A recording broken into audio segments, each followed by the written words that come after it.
Friends, డోకపర దేవస్థానం మనం bus దిగంగానే గోశాల, స్వామివారి విగ్రహమూర్తులు ఎన్నో మనకి దర్శనమిస్తాయి. స్వామివారి పుష్కరిణి, ఆంజనేయ స్వామివారి దేవస్థానం. మరి మనం కొంచెం లోపలికి వెళ్ళంగానే పశ్చిమ గోపుర ద్వార దర్శనం.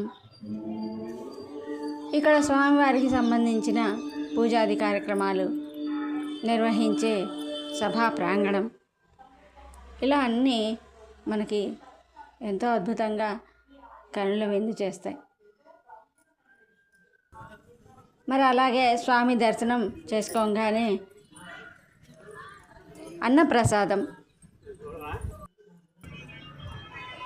మనకి ఎంతోమంది జనము, తోపులాటలు ఎన్నో చోట్ల చూస్తుంటాం. కానీ ఇక్కడ చక్కటి పోలీసుల సంరక్షణలో ఒక క్రమ పద్ధతిలో ఈ భోజనానికి పంపించడం జరుగుతుంది. ఎంతో అద్భుతమైన భోజనశాల, 1000 మందికి సరిపడా అన్నదాన కార్యక్రమం చేయడం విశేషం.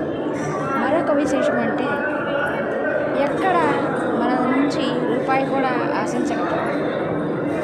ఇది ఇంకా అద్భుతమైనది.